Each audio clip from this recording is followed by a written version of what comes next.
And I'm doing heavy metal tests on people, and I'm seeing moderately high levels of aluminum in them. Not as high as lead sometimes, but still moderately high.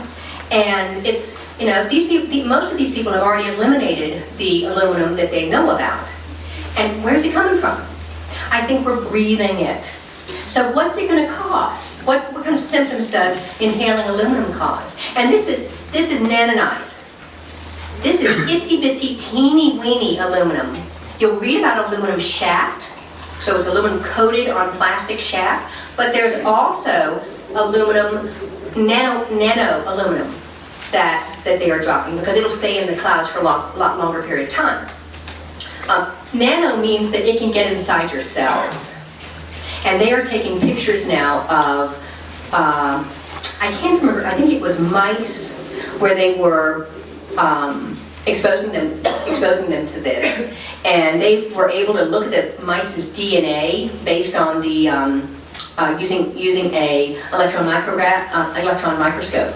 And they could see that the nanonized aluminum was hooking right onto the DNA. And so it's going to warp the expression of our DNA. All right, aluminum is a neurotoxin. We are going to have a wave. The gentleman at the bottom, Russell Blaylock, he's a neurosurgeon turned integrative physician. We're going to have a wave of autism and dementia. I mean, it's coming with what we're doing, unfortunately.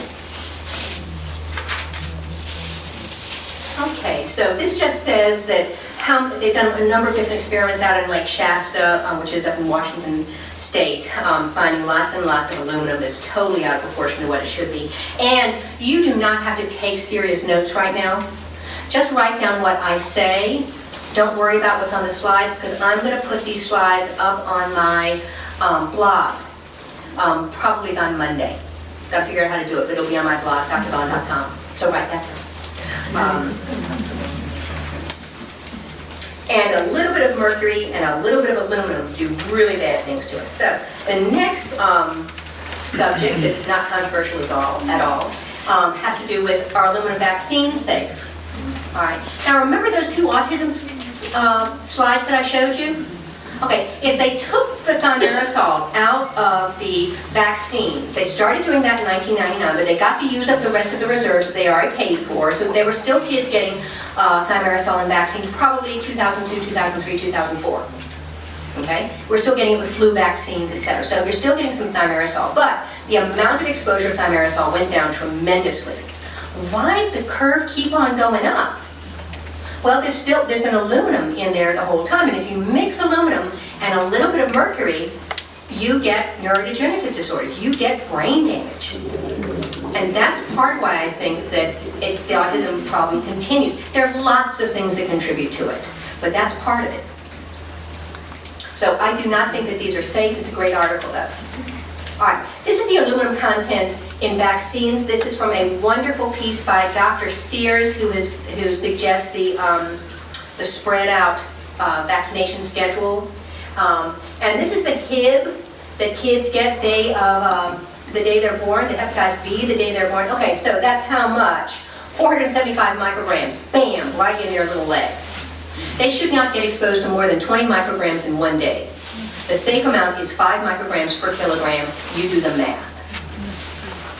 Now, when babies, and these were premature babies, when they were exposed to a little bit of aluminum they were getting about 50 micrograms of aluminum per day, not 475, 50 micrograms of aluminum a day, IV, for 10 days when they were born.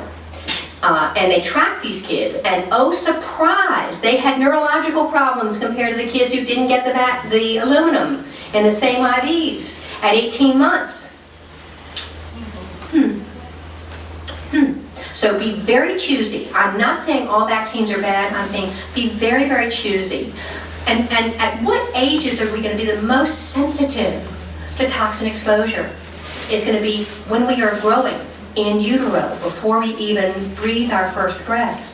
It's going to be the first couple of years when we are growing so quickly. And then it's going to be at puberty, when all of a sudden all kinds of hormone systems turn on. Now, I disagree with him. He says that adult grown-ups are not that sensitive to toxins because we're all grown up. Well, I have lots of patients who would disagree with that, okay? But I think what he is saying about children and the times when you were the most sensitive, okay, is dead on. Okay, now, this is autoimmune inflammatory syndrome induced by adjuvants or ASIA. This came out last week at Green Med Info. If you want to go to a wonderful website and learn a lot, go to Green Med Info. It's on my website again. But these are people who have been studying the fact that, squalene and aluminum, which are adjuvants in various vaccines, actually do hurt people. And they trigger an autoimmune reaction. They figured out how they're doing it. And they spent a whole day on the Riviera getting together. 3,000 of them agreeing on this. Here's some more on Asia. All right. All the Gulf War people who came back damaged. I've got a guy who's developing Parkinson's disease now from Gulf War syndrome. All right. This is real. So don't tell me that all vaccines are safe. Okay. So how to reduce aluminum and mercury? Reduce your exposure is number 1. Number 2, reduce your exposure. Number 3, reduce your exposure. And I think there's going to come a time or a place where you look up and you see the chemtrails and you're going to whip out your mask and you're going to wear a mask for a while. It's not here yet, but I think that's going to happen. So when you see all of those people in China, you think they're weird because they are wearing a mask. Some of those people are my patients because I tell them to wear a mask because there's so much lead and so much cadmium toxicity over there. Everything is covered with a thin layer of dust. Everything. So you can probably sell them. Maybe from this country when you go. Okay, I talked about binders. The microsilica or BioSil or Regenemax twice a day binds aluminum and mercury and lead and cadmium. I'm not doing this with patients in my office yet. I've just learned this. This is hot off the press. Other people knew it, but I just learned it now. Also, chlorella. You have to use chlorella safely. You have to use a large enough amount of it. I mean, you're going to be up to 15 to 30 pills a couple of times a day, depending upon the size of the chlorella. If you're really sick, if you just eat a couple of little chlorella now and then, all you're going to do is stir up the mercury and stir up the aluminum, and you'll get sicker. So you have to have a good quality chlorella and take a lot of it. And you have to get used to it, and I can answer questions about that later on. Cilantro soup. You can ask me the recipe at the end if you like. And then sauna also gets rid of aluminum and mercury. Okay, so second topic now. This is Roundup being sprayed. So I'm going to run through a whole bunch of slides now. And let me skip over here, over here. Anybody have trouble with their thyroid? Roundup blocks the production of T4 in your thyroid, makes it shrink over time. Okay, so I'm going to do a whole bunch of slides.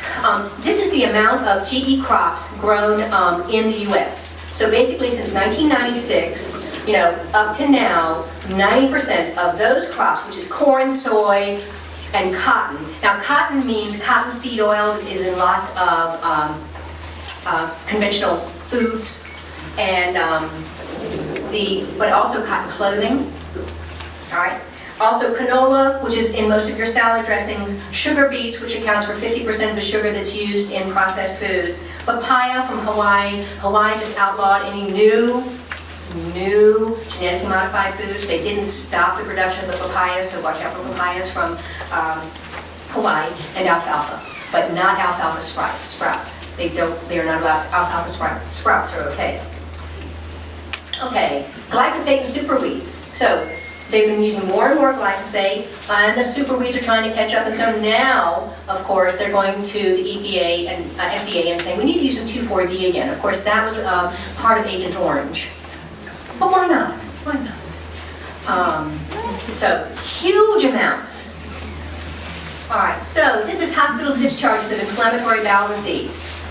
Isn't that interesting how it mirrors that? Now this is not glyphosate. This is BT corn, which is the pesticide in corn that chews up the inside of the insect's digestive system. And guess what? It does the same thing in us. So we're seeing more ulcerative colitis and inflammatory bowel disease. We're seeing more deaths due to intestinal infections. Oh, what kind of infections? That's C. diff. That's right, I didn't tell you. Glyphosate selectively damages your healthy bacteria, but it doesn't damage C. diff. All of us have a little bit of C. diff in us, or many of us do. But it gets to grow, it selectively grows when you eat things with glyphosate, eat things with Roundup. Deaths due to obesity. Isn't that interesting? I mean, what's making us so fat? Seriously. All right? I mean, we had junk food back then. Okay? Is it just the junk food, or is it the toxins in the junk food? I think you get the prize. Both. All right. Diabetes. Hypertension. What's going on here? Acute kidney injury. They're linking this directly to glyphosate in other countries. Renal failure. What's going on? Bile duct cancer, liver cancer, thyroid cancer, deaths from Alzheimer's, deaths from senile dementia, problems getting pregnant. I mean, sperm counts are dropping, testosterone's dropping, women aren't ovulating as well, etc., etc. Why isn't anybody looking at this and saying something's wrong? There's too much money in it. There is, oh, absolutely, there's way too much money in it. Yes, and so you have to vote with your pocketbooks. And you have to not buy the junk food. You have to not buy, I got more bad news, but you have to not buy the genetically modified food, and you have to insist that you should know what you are eating, and all GMO, GE food must be labeled, period. And then we have to boycott that. I have some passion. It's the right thing to do, and it's our time, and it's our challenge, and it's our opportunity. Okay, so how to reduce the toxic effect of glyphosate? Avoid those foods. And this is the bad news. Avoid conventional grains, peas, beans, lentils, cane sugar. They are all being sprayed with glyphosate or Roundup about a week before they are harvested. This is not genetically modified. Okay, this is all of my gluten-free breads, or all of my gluten-free cakes and things like that. All right, none of it's organic. Very little of it is organic. All right, it's all getting sprayed if it's raised conventionally. So you have to buy your flours, your rice, your oatmeal, your flaxseed, your millet. All of that is getting sprayed by conventional farms. It's called desiccation. It dries it out just a little bit and makes a more productive harvest. And you get a dose of Roundup every time you eat it. Something's wrong with that picture. Avoid the junk food. It's primarily made of corn. It's all genetically modified. Take glycine, 1,000 milligrams twice a day. This helps your body detox the glyphosate. It helps you get rid of it more easily. You have to take extra minerals because glyphosate is a chelator. It binds your trace minerals. So any of you who go over to my booth over there, and if you haven't gone, go over, taste the zinc, taste the selenium. And if you don't wrinkle your nose and want to spit that stuff out, you're deficient. If it tastes really good, you are incredibly deficient. If you want, okay, you can have another one that tastes good. You're incredibly deficient. Your body is so smart, it can tell you what you need to eat. Okay? But glyphosate binds up your trace minerals. Take much larger amounts of probiotics because the glyphosate is damaging your gut biome and all the germs in your gut, and they outnumber us 10 to 1. And so you have to take healthy amounts of probiotics now. I used to tell people 5 to 8 billion CFU. I'm now telling healthy people 25 billion a day. You know, you're getting exposed to the glyphosate whether you want to or not. Take antioxidants, alpha lipoic acid, vitamin E, and those are on another slide. Vitamin C, all of those, selenium help protect you from the glyphosate. Okay, so number 2. So that was, no, this is now number 3. So we've talked about aluminum, we've talked about glyphosate, we're going to talk just a little bit about electric smog. Okay, these are all, not all of them, these are just some of the ways that we get exposed to way too much unhealthy electromagnetic frequencies. Hello, Pat. Welcome. If you have a smart meter on, and I'm not going to go into all of this, but if you have a smart meter on your house, I don't know if they've put them in, you'd call the power company and say, either don't put it in, or you need to find out how to block it. All right, that's so that an electrical company can sell that information to people who want to sell you TVs, and they know exactly what time you're watching TV, et cetera, et cetera. You do not want a smart meter on the outside of your house because it's just going to pour electromagnetic frequencies into your house. Wi-Fi. Turn your Wi-Fi off when you don't need it, especially in your bedroom. Don't have Wi-Fi in your bedroom. Give your brain a rest overnight. Dirty electricity.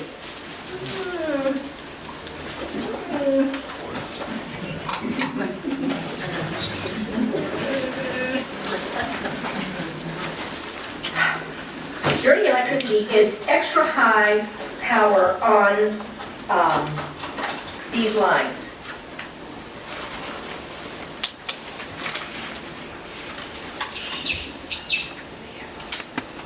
Okay, not a whole lot there. That's good. This is the really high sensitivity one. So there is some there. How about over here? Yep, there's some there. Okay, this is a Gauss meter. This is what the Ghostbusters use.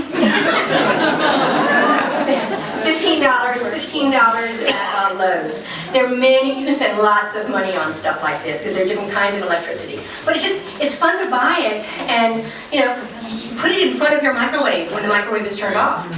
Put it in front of the microwave and when the microwave is turned on, I have to go back 7 feet to get away from what's coming out of my microwave. And it is not an urban legend. If you put your cell phone into the microwave, not in airplane mode, put your cell phone into the microwave, do not turn the microwave on, and then call your phone. If the microwave can go into your microwave and turn your phone on, if your phone answers, then your microwave is leaking microwaves. Get rid of your microwave. Okay, so go home and put your cell phone in and then have somebody call you. It turns it on, you said? It answers. If you just put your phone into the microwave, close the door, have somebody else call your phone. If your phone answers, that means microwaves are getting into your microwave unit, and that means microwaves are coming out of your microwave unit. And be certain to walk around the back side of your microwave. I can do that in my house because it's just beaming right out my front door also. So I don't use my microwave very often. Computers are a mess too. This is just a really sharp lady. I saw her speak. She's really grounded. I just love it when you see these women. They are older, they're heavier, they have gray hair, and they have so much wisdom to share. And they're so generous. It's just wonderful. She has a great website, okay? And there's study after study after study that's coming out now that's saying, yes, cell phones cause gliomas. Yes, cell phones cause tumors in your parotid gland. Yes, cell phones cause one more tumor back in this portion of your brain back here. There's no question, it takes about 10 years. So the 2 or 3 year studies that the cell phone companies did weren't long enough. All right, all of this you can get at drvaughan.com on Monday. All right. What do you do instead? Pardon? You hold your cell phone like this, and you talk to the microphone right here, and you put it on speakerphone. All the bad stuff's coming out the back side and out the front side. If you have to put it on your body, thank you, if you have to put it on your body someplace, then you face the face of it towards your body. But it's better, put it in your pocketbook and put it over there. It drops off very, very quickly. All right, and leave it on airport as much as you can. She's basically saying that government doesn't have the guts and the wherewithal and the determination to make people do the studies that need to be done. So turn it off, use the speakerphone. Okay. Okay, so how many antennae how much EMF is being sent to us through antenna in, where is this? 328 and, no, West Lee Street, 1921. Where is that? Right here. That's us, baby. 328 antenna within 3 miles. And we're receiving all of it right now. Thank you for turning your cell phones off so you're not calling it to us. So don't think that you're avoiding it. Now I'm going to talk about how to cleanse your body. And I have 10 minutes left.